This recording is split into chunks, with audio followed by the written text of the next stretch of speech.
Assalamualaikum warahmatullahi wabarakatuh. Halo guys, kami dari kelompok Pasgebet.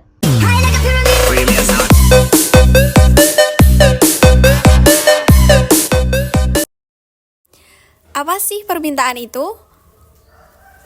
Permintaan adalah jumlah barang yang ingin dibeli oleh masyarakat dengan berbagai tingkat harga tertentu. Faktor yang mempengaruhi permintaan. Yang pertama, harga barang itu sendiri. Yang kedua, harga barang lain. Yang ketiga, pendapatan konsumen. Yang keempat, citra masyarakat atau selera. Yang kelima, jumlah penduduk. Yang keenam, musim atau iklim. Dan yang terakhir, prediksi masa yang akan datang. Hukum permintaan. Hukum permintaan dibagi menjadi dua. Yang pertama, apabila harga suatu barang naik, maka pembeli akan mencari barang lain yang dapat digunakan sebagai pengganti barang tersebut. Dan sebaliknya, apabila barang tersebut turun, konsumen akan menambah pembelian terhadap barang tersebut. Yang kedua, kenaikan harga menyebabkan pendapatan real konsumen berkurang, sehingga memaksa konsumen mengurangi pembelian, terutama barang yang akan naik harganya.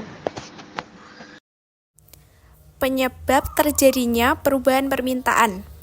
Ada perubahan harga dan ada perubahan faktor ceteris paribus seperti pendapatan, selera, dan harga barang lain.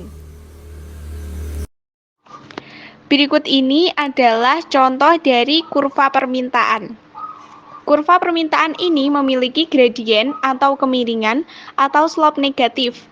Artinya slope pada kurva ini menurun dari kiri atas ke kanan bawah, sehingga menunjukkan adanya hubungan harga permintaan yang berbanding terbalik. Pada kurva yang menurun dari kiri atas ke kanan bawah, memperlihatkan kondisi naik turunnya suatu komoditas.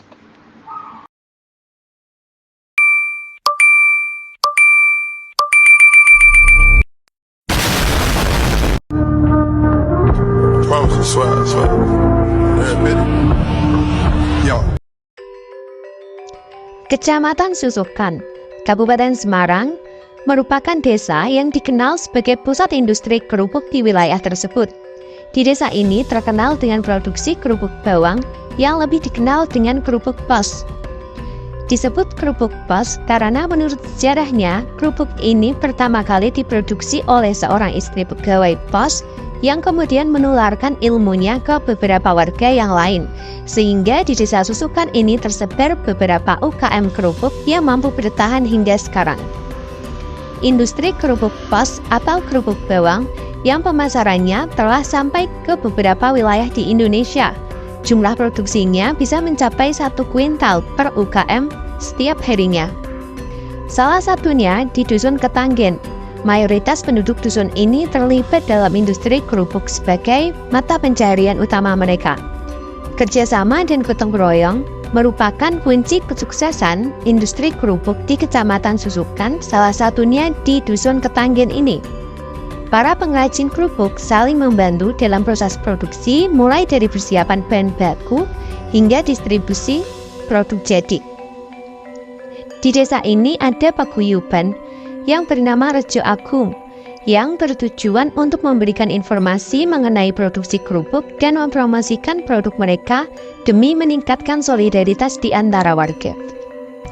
Di sini kami akan menjelaskan mengenai kaitan dari teori permintaan dengan industri kerupuk bawang di Dusun Ketanggen. Salah satunya adalah kerupuk Tiga Saudara. Produsen dari kerupuk bawang memahami bagaimana perubahan harga dapat mempengaruhi permintaan terhadap produk mereka. Jika permintaan naik terhadap perubahan harga pada kerupuk bawang, maka penyesuaian harga dapat menghasilkan peningkatan bahkan penurunan pendapatan. Di sini yang menyebabkan perubahan adalah kenaikan pada bahan baku. Jika harga bahan baku naik, tentunya harga jual kerupuk menjadi naik. Hal tersebut pasti berpengaruh terhadap permintaan yang menjadi turun. Selanjutnya, pada puncak permintaan, bisa membantu produsen dalam memahami bagaimana faktor-faktor eksternal seperti musim dan kondisi ekonomi yang bisa mempengaruhi permintaan terhadap kerupuk bawang. Contohnya, pada saat ini memasuki musim penghujan, biasanya produksi lebih sedikit, menyebabkan harga menjadi naik. Perubahan harga ini membuat permintaan menjadi turun. Umumnya, pembeli akan beralih untuk membeli pada barang substitusi atau barang pengganti. Berikut ini adalah contoh permintaan dari customer.